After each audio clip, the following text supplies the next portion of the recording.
All right. All right. So, welcome back to another episode of Unlearn with us.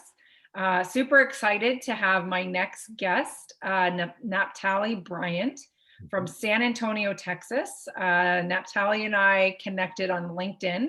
I'm finding every week I'm introduced to new people through LinkedIn. It's such a great platform. Came across the work that you were doing, and we've kind of had a little back and forth, and really excited to hear more about Spark Ed. So thank you so much for joining me today. Well, thank you for having me. Thank you for having me. Awesome. So just a little background, and I have to be honest, I took this from your website because it's a great introduction. So Naphtali is the founder and CEO of Spark Ed University, a program that assists youth to find career opportunities that will fund their education. He used, and I can't wait to hear this, his own education as a beta test for his method. And after earning 2 business degrees without incurring $1 of debt, he was ready to start helping others do the same. From one-on-one consultations to online courses, he has helped hundreds of students achieve educational success without the anxiety and burden of overwhelming school debt. Wow, that is amazing. So tell us about yourself. You know, maybe your educational background. Give us some background.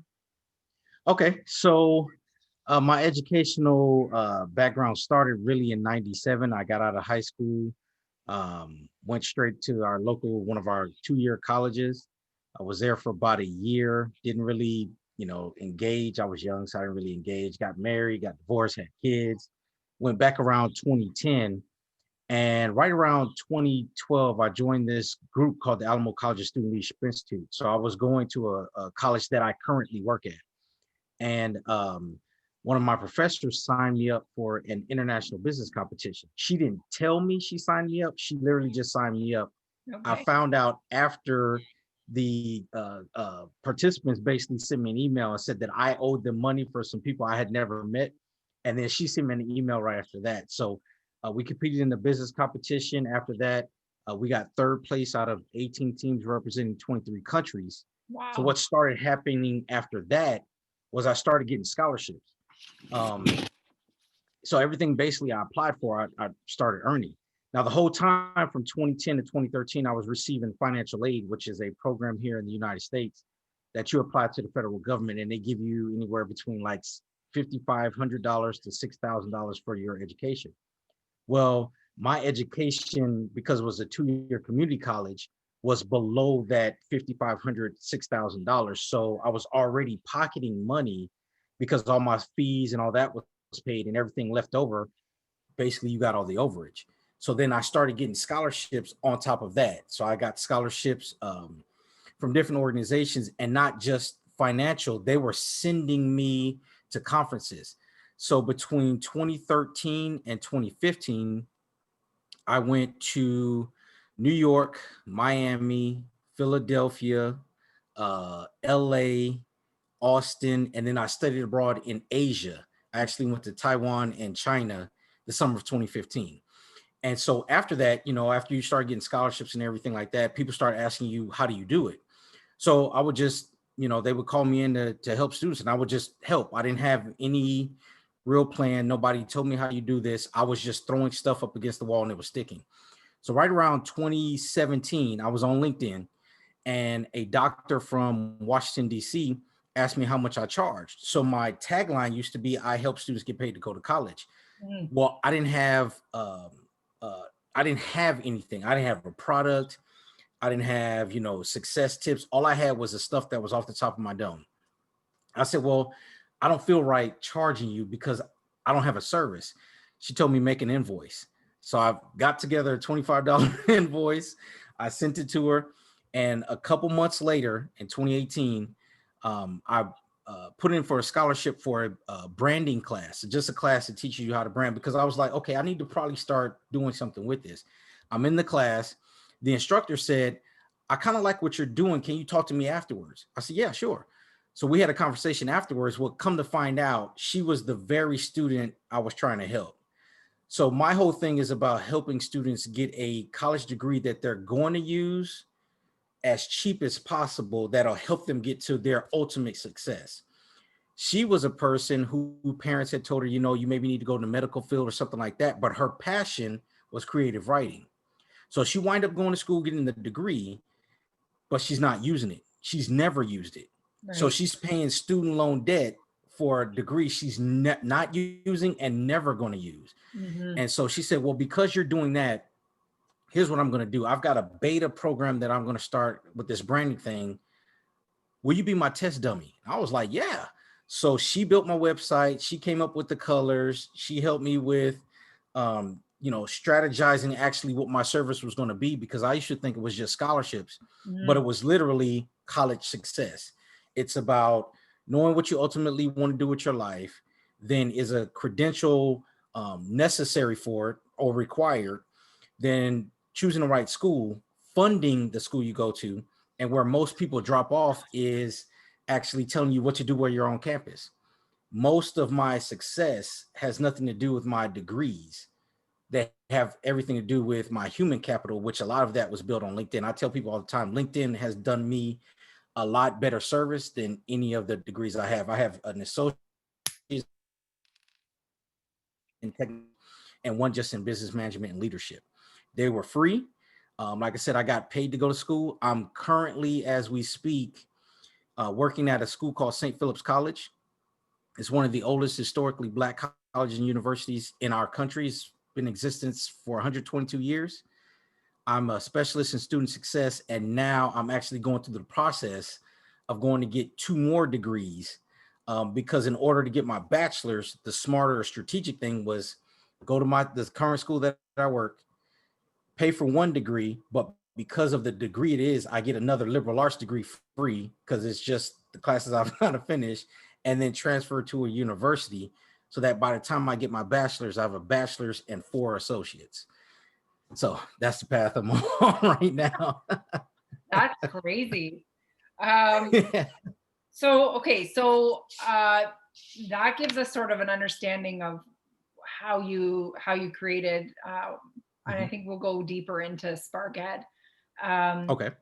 what was before you went, and this is a totally sort of a side question, but I like to ask people, Mhm. what was your experience with school? Prior to post-secondary, did you love school? Did you feel engaged in school?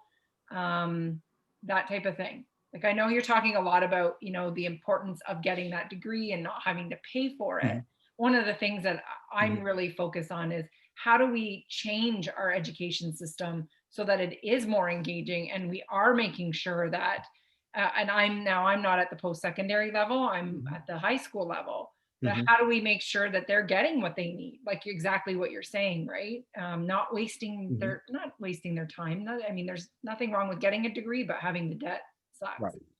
So Right. I'm curious, what was your experience like with school? Do you like school? You seem to be spending a lot of time in school. Well, I don't like the formality of school as far as um the bureaucracy of school. Can't stand it. Yeah. Don't like it. But I like to be in learning environments because whether I'm the smartest person in the room or the dumbest person in the room, I have to tap into a different level, Hmm. right? So my vocabulary has to go up when depending on which room I'm in. So as far as education, the purest form of education, I love that part. The formality that we've made it, I don't like it. But when I was first going to school, I was just an online student. So until I actually got involved, my college experience was because of my involvement. It had nothing to do with my degrees. As a matter of fact, my initial goal was because I knew I was going to get financial aid was to get paid to go to school, which basically means go to school and get a check every semester because you're going to school, Hmm. and then use the piece of paper to go get more checks because it can get you into a career. I had no inclination about going into education. I thought what's the easiest, most general degree to get, and that was a business degree because it's some form or some level any job you're in, there's going to be a business component to it. There's, there's buying and selling. That's just the basic of it. I got in school, and because of the different student organizations and stuff I became a part of, then what got birthed was, basically my life's work. Did I go for that? No. But had I not been involved as an involved student, then my college experience would have been totally different. I tell students all the time, if you go to college just to get the degree, then you're not out of the box. You're just in the degree box. You go from the person or the group that didn't have a degree to the group that does have a degree. So you still didn't differentiate yourself. You just put yourself in another box. But while you're in college, is there certain things you can do that'll give you a competitive edge, or is it going to make you better for whatever you're going to do? Let's say you want to be an entrepreneur in a certain genre. Are you connected? Is your journey aligned well enough to where there's no real hiccups? You know where you're going to go, how you're going to get there, what steps you need to take, who you need to meet, who you not necessarily, need to meet, how to boost your human capital, all that type of stuff. So for me, it's what I call the education in the hallway that changed my life. It wasn't the education in the classroom that did. So on that, so you said you work in student success at the college that you're at. So is that the kind of stuff that you're working, like telling them, okay, these are the things you need to be doing outside of the classroom? Is that kind of your role, or I'm going to have a like an advisory mentoring position when I get back on vacation, from vacation, I'm sorry. But my current position, no. The current position I basically have is in the registrar's office. So we do all the paperwork, the cap and gowns, the graduation application, conferring degrees, getting transcripts. We have that part. I do now get a little bit more with students because the way COVID restricted us, we have what we call a one-stop shop twice a week, where we have like computers set up where students who may not have, access to the internet can come in and speak. So in that sense, then I can kind of discern, okay, this sounds like a bursar's office issue, or this sounds like a financial aid issue, or this sounds like you need maybe admissions more than records, or student onboarding more than this thing. So it's kind of evolved, but on paper, it's not that way. There's other positions that you can do that, but because of it and because of COVID, I'm able to kind of tap into that, even though I wasn't really hired for it. No, it sounds like that's your niche though. Yes. Yeah. Yeah. So what does this new position look like that you're the new position is the same thing, as just not remote. So basically I'm going to the campus Mondays and Thursdays, and basically trying to direct the few students that we do get in to be able to speak to whoever they need to speak to that they may not have been able to because of the digital divide. Maybe they're new coming in. A lot of our students, they're just now making up their mind and want to go to school. And what they thought was the process isn't the process. And maybe they got confused by the website, or because, we make colleges in general make those websites kind of difficult to navigate. So if you don't know where to go look, you won't find what you're looking for, even though it's right there. So my job basically then on those 2 days is basically help run that center, so the dean can kind of concentrate on doing the enrollment management part. She doesn't have to worry about the quote unquote mundane stuff. So I mean, it's a good break because I'm not looking at a computer, all day. So it's been fun, it's fun, but we have a lot of adjustments that we're doing, and fortunately and unfortunately, our college has a lot of trade. So we have like auto mechanic, like a big auto mechanic program. We have a big architecture program. We have a whole campus for just manufacturing and trade. That's what that entire campus does. And then on the current campus I'm on, we have a huge nursing program to where we have enough equipment and enough quote unquote staffing that if there was an emergency on our campus, we could literally put a doctor in that building and we have a full-fledged working hospital. That's amazing. So when the COVID happened, those students were affected because they have to be in the lab to complete their degrees. Right. So now they're letting those students on campus, everybody else has to be remote. So it's a big adjustment. Yeah, crazy. Okay, so tell us about Spark Ed University. Tell us So you talked about sort of the doctor approaching you and saying, how much do you charge? Mhm. So how did this all start from, so you got your $25 or whatever, and then how did it evolve? Well, right after the $25, I got a call from our international programs department. Well, they didn't call me. They sent me an inbox on in LinkedIn, and they said, "Can you teach tomorrow?" No, they said, "Are you busy tomorrow?" And I was like, "No, I'm not busy. What do you need?" They said, "Well, can you teach, some students tomorrow?" And I was like, yeah, yeah, yeah, yeah, no problem." They told me after I signed the contract that it was 76 students from Mexico. I Oh, didn't know if they had I don't know Spanish. I didn't know if I was going to have a translator or not. yeah. And so I had to come up with, now this is like 12 o'clock. I signed the contract at 2:30. I'm teaching at 8 o'clock the next morning. Oh So God. literally that night, I had to develop some type of curriculum that I could teach the students in 2 3 hour blocks. So after I did all that, I started thinking, because I wasn't trying to go be an entrepreneur. Like it wasn't my, it's still really not what I'm thinking about doing. It's just a matter of us. It's a way to serve. Yeah. So I kind of was like, well, let me see how this is going to kind of work. And then resources just started coming, not necessarily money, but I didn't know how to build a website. So I got somebody that, could build the website. I didn't know how to market. So I basically just grassroots with Instagram and Facebook and LinkedIn and all that other type of stuff. And so it's basically birthed now to where I'm working. I'm trying to put that together, the website and everything else. And I thought it was just how you get scholarships. Well, when I was dealing with my branding agency, she basically dug into and found out, because I helped her niece. I think she was on the call when I was helping her niece, that it was the full realm of college success. So there's a lot of people that kind of help you with the enrollment process, ACT prep, SAT prep. There's a lot of people that help you with scholarships. There's a lot of people that help you get into school. But the one thing that I haven't seen yet, not that they don't exist, is what do you do while you're on campus? And how can you navigate this well? There's even people for social media. And I think what makes me different is, number one, I'm not the parent that was doing it. A lot of these are parents that help their child do it. I'm the actual student Hmm. that's done it. And not only am I the student, I was always in the background of everything I've done. So if I received a scholarship, the next year I help rank that same scholarship. Right. So now that I'm working as a specialist in student success, it's basically telling the student, listen, I am currently a student. I'm currently an employee, and I'm currently an entrepreneur, all in college success. And Hmm. so Spark Ed basically um, was created before that, but now it's got a bigger authenticity to it. So there, if you're looking and you're saying, well, where's the, I don't know. Well, which part don't you know? I'm an employee, so I can tell you how transcripts work. Yeah. I'm a student, I can tell you where the office is.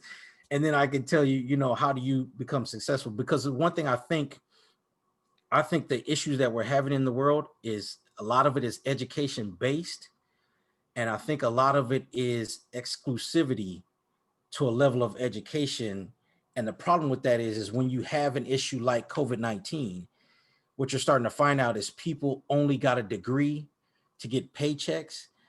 They didn't do anything in their passion. And so now when we need people who are passionate about a cure, Hmm. passionate about the elderly, passionate about, the poor, well, they don't have the resources because they weren't a part of the degree economy. And so basically now, if that's what we have to work with, I think my job now and Spark Ed's job is to help you get in the degree economy, but still be yourself.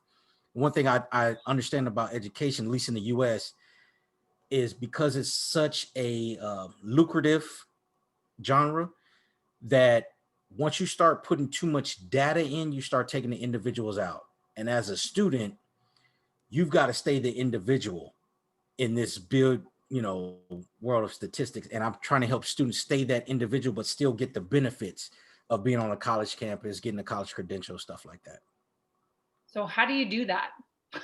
How do you make, Well, how do you like, so here I am, I work with high school students, mhm. and often the conversations that I'm having with them, and it's interesting because when you're talking about the college, what did you say? The college world, right? Like Yeah. whatever. So I Mhm. had the kids and it's like, okay, well, what are you going to apply to? Well, I'm going to apply to engineering. Well, I'm going to Mm. apply to business. I'm going to apply to whatever. And it's like, well, why are you doing that? Right. Well, because I could get a good job. Right. Okay, do you want to be an engineer? Do you have any idea what they do? Do you, like, how do you gear them away from that mindset? And I think it's also like a parental and a societal Yeah. mindset, right? So how Mhm. do you Mhm. do that? Well, the first thing I do is I ask them, what do you ultimately want to do with your life? Big picture. What do you ultimately want to do? You want to be, let's say argument for sake, the president of the United States. Mhm. Okay, where in the qualifications do you need a college credential? Do you really need one? Mhm. Okay, if so, or let's say you want to be a big one. Let's say you want to be an entrepreneur. Do you need a college credential? No. Could it possibly make you a better entrepreneur? Depending on what you study, yeah. Mhm. So let's line up, what your personality is, what your strengths are, what your interests are. Let's look at your possible career goals. Let's look what the outlook is, not guess. Let's put some data behind this so that you've got some numbers, because you're going to a place that's going to take numbers from you. So you should have some numbers for you, for yourself. Mhm. So if you know in 10 years and you're a high school student that a psychologist is going to make with inflation, uh, and that's the level of wealth you've always want to be. Okay, so how can we get you to get to that place the cheapest way possible? Not necessarily the fastest, Mhm. but the cheapest way possible. Because sometimes with speed, that's cost. Right. And part of the problem with a lot of the students are they're being pushed. Yeah. That one of the worst things parents can do is say you have to go to college. Right. The question I always have for them is why? Why would you want them to start off their life $50,000 in debt? Yeah. There's to me there's not a good argument for a college degree being a good investment when you already walking in taking a loss with no guarantee Right. of the benefits afterwards. There's people that are working in restaurants right now waiting tables that did not need a degree to wait tables, but because it was the first thing they can get to start paying off that humongous loan, that's the first thing they took. And Right. so you have half of a society that's never going to reach a level of wealth because not only did they start below, whether that's demographic, religious belief, gender, you now have a college debt that automatically puts you low. And the wealthy hire people like that. They don't necessarily go to college, or if they go to college, that's not the reason why they're successful. Your ultimate success as any person or student is to find out why you were on the earth and then maximize the time you're doing that while you're on the earth. If your job is a part of that, that's great. If not, let's find out something that's closest to it Mhm. so it can at least get you in the building of what you're ultimately supposed to do. And maybe you're in this door for 2 years, you go to this door for 2 years, but let's map this thing out. And before you actually take an ACT, an SAT, before you even look at a college, you shouldn't look for that if you don't know what you're trying to get out of it. Right. Because the bad part about it is we're selling degrees. Yep. We're not giving you an education. If I give you a book, I can't say I give you an education. I just gave you access. If you never read that book, you didn't get educated from it. I gave it to you. You have it. You have access to it. But in a sense, in college, you're educating yourself. So if that's the case, and you just need the piece of paper to, basically say that you did it, Yeah. why would you spend the maximum amount for that credential when you don't have, any real guarantees? If you pay high for a credential and you at least have a great alumni, okay, I can see the argument. But Mhm. most students don't know to look at who's a part of their alumni when they're trying to go to these schools. Right. They're looking at something else. Oh, they've got a great cafeteria. There's no cafeteria that's worth $50,000, period. There's not. Yeah. There's not a football team. There's not a basketball team. There's none of that stuff that's worth it for you to, Yeah. put your husband, your wife, your children at a deficit for something you very same thing at a lower cost. And Right. so my thing is put the business part in education before you start going that route. You're always a part of it, at least in the US, because you're paying property taxes, but it's like it's out of sight, out of mind. When you Right. start going to college, you are a direct recipient of the business of education. Yep. The difference is the smart people, they learn how to finagle the business. There's ways to get around it. And part of it is being patient. Part of it is mapping out what you want to do. And once you do that part, it makes it a whole lot easier. But if you're just going off of, especially if you're like first generation, nobody in your family's ever gone, you're basically set up for failure. Yeah. So how long would you work with somebody? Like, is it just when they're before they're applying, or are you working with them as they go through their whole, degree or whatever it is that they're doing? Um, I'm gonna develop something that basically takes them through. I don't know how it's gonna look yet, but it's like an idea. But I'm always involved at some form, some fashion with student organizations. So I'm always speaking to some student about how you do it. It's thank God I don't have to use it to get, to eat, because I was doing it for free. It's Yeah. just that now it's an intelligent thing to do. But the reason why it's intelligent is because I can reach more students. The Yeah. only reason why I'm trying to develop a course is so that I could help a student here in this area and then go somewhere else and help another student. It's literally all about helping them, because I think the better this generation is, the better chance they get, the student debt, and the more they can get out of education, the better the world's going to be. We're dealing with, I think, arguably the most creative generation that's ever walked the earth. I mean, they've got cell phones that they literally can create anything from it. Yeah. If we can take that creative juices, put some parameters around it, in 20 years, there's no telling what our world is going to look like, but it's not going to look good if all of them can't operate in their full potential, because they got to take the first job they can get because they owe for a degree. Yeah. So, yeah. So on this, like I was just talking to another gentleman, Dwayne Matthews, who's an educational sort of consultant in Mhm. Toronto here. And he was mentioning, talking about post-secondary, that there are companies out there. So I think just recently Google Mhm. came forward and said, we're going to have this 6-month course. It's going to be $300. You can be anywhere in the world. If we like what you did, we're going to hire you. Mhm. Do you think that there's going to be more of that coming down the pipes? And is that a threat to universities and colleges in the States? I do think it's going to come. I do think it's the smartest thing for Google to do. I think they should go the full gambit. Me and a friend of mine, Mike Yates, we talked one time on a podcast, and he was bringing up, why wouldn't they go from K through 12 through post secondary? Why not? Because not only could you educate them, you're basically building A your work, workforce. yeah, If you're a parent and there's an opportunity to compete for your student at kindergarten, or the very fundamental, that if they get in this Google pipeline, they're guaranteed a job at Google. yeah, What parent wouldn't do that? Now, if that was in existence, that's worth it, because there's a guarantee at the end of this.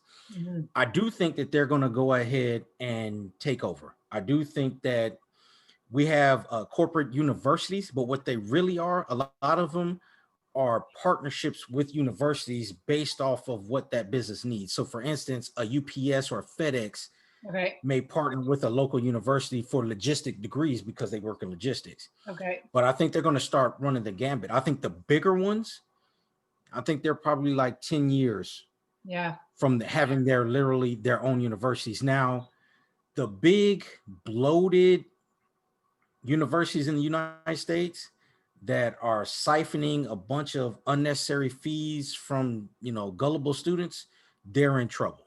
yeah, The community colleges, they are right in a good mix because their price point is fairly low. right, I think if they don't decide to go more in depth, if they stay at their promise level, but actually go more in depth with what they provide, Mhm. they'll last. If Okay. they don't do that, they'll be in trouble too. So for instance, if you've got a college right now, a community college that may, charge $99 per credit hour, which is not bad at all. That's like $300 a credit, $300 a course. If they infuse something like financial literacy that includes taxes and investments. Now you're signed up for a financial literacy class, but you're thinking budgeting, but you're literally learning the laws of taxes, the Mhm. laws of investment. That's more in depth. Everybody right now, especially when we go back, is going to need some form of emotional intelligence, Mhm. because there's people that are going to be suffering from a non-triggered PTSD. If you're going somewhere in a crowd right now because of COVID and somebody just literally coughs, something got caught in their throat, you're going to have somebody Yeah. that's around there that may, almost like an Iraq war, lose it Yeah. off of PTSD. So we can't counsel all those people. We don't have enough counselors. Mhm. So the group or the people or the college that's teaching a level of emotional intelligence, a group that's teaching not only Zoom, but different aspects of public speaking via this genre. Mhm. That's going to be big, because Zoom, this platform is never going to die. This is it. It's in education. It's going to be in business. There's going to be a level of places that won't be able to employ people unless they have remote access to their servers or their intranets. So the entity, whether that's the Googles and the Amazons or the community colleges or the university, the people that are understanding where we're going, Yeah. they're going to be good. But the arrogance, because there's a lot of arrogance in education, yeah, just because they have a name and it's not Harvard, yeah, they're in trouble. Yeah. There's students right now that are suing schools because the school is still charging them like they're on campus. Right. They're charging them parking fees, they're charging them library fees, they're charging them dining fees, and the students are saying, "Wait, I'm not even on campus." Mhm. And they're arrogant enough to say, "Well, you still got to pay us." And the students are now thinking, "Wait a minute, why would I?" And Mhm. it's crazy, because the higher ed is where you're supposed to learn critical thinking skills, Yeah. and now we're shocked that students are critically thinking about, wait a minute, you've been overcharging me this entire time, but because I was distracted, you got away with it. Yeah. Now you can't get away with it. So Yeah. now what happens? So yeah, the higher ed is in trouble in the US, Yeah. especially, depending on the political too. We were triple charging international students. So just that alone. Right. So yeah, there's a lot of places that are in trouble. Yep. Yeah. That's crazy. Um, so I had here, can you give us a few examples of nonprofit or for-profit companies that have helped your clients obtain their education? So I know you've talked a lot about scholarship, and maybe I have this wrong, but Mm-hmm. do businesses support this what you're doing now, or like are people, how does that all work? Well, right now the way people are helping are they're having me guest on their podcast. So Okay. when COVID started, actually when I got working into education, Mhm. because of the job I'm in, and because every student on campus at some point has to come to our office, Mm. I got so busy in my regular job that I kind of put Spark Ed to the side. And then when COVID happened, we got even more busy because we were trying to convert all this stuff. And Right. so what started happening was on LinkedIn, people started reaching out. And so I started, doing podcasts and YouTube videos and stuff like that. So they're helping in that way. Other times they're helping is they're letting me speak, or other times somebody may just say, "Hey, listen, I've got a student." And normally I have to even remind myself that when they ask, I'm normally yes. I don't even really think twice. Yeah. Yeah, who do you have? Let's go. Yeah. When are you available? Let's do it. Yeah. So people are starting getting pushed to me. People are starting to push it for me. I haven't had any partnerships or affiliates or anything like that yet, because I don't have anything as formal as I want yet. Yeah. So in that instance, yeah, they're helping. Other ways they're helping is they're asking me to do background stuff. So it's good for me to be able to sell to students how you get scholarships, because I'm actually currently rating them. Right. So I'm actually getting applications for scholarships. So I know what judges are looking for. Right. So I'm in the background of a lot of stuff that I'm helping students with. So that's how they're helping me that way. And then what I'm doing now is part of my personal branding is to be known as the guy that knows stuff about college. So I'm posting a bunch of articles. It doesn't even matter the business, as long as it's got something to do with how you pay for college, what you do for college, branding, social media, stuff like that. I'm Mhm. pushing that stuff out. So now what's starting to happen is those people are thanking me and we're starting to have these conversations. Right. So right now it's really conversation based, but they're giving me a lot of platforms. So Yeah. that's how they're helping me now. Yeah. Well, I love you used, I can't remember the exact quote, but it's not about the degree, it's about what you learned in the hallway. Hmm. Um, I love that you talk about passion and that you're really helping these kids look beyond that piece of paper, because I think Hmm. it is, I think as a society, everybody just thinks that's the most important thing is this piece of paper, and really having those conversations, I'm assuming with the students, but also with their parents about, do you Hmm. really want to spend this money? And I think, Hmm. I know here it's not, we call them a gap year. So if the kids Hmm. finish in grade 12 and decide not to go off to university or college, they'll take a gap year, but not many kids do. And it just seems like you said, it's like this rush for them. They're 17, 18 years old, and Hmm. they're being pushed into this world of post-secondary, and they're just doing Hmm. it because they feel obligated. Yep. Um, So part of the problem with that, there's a machine that's going on.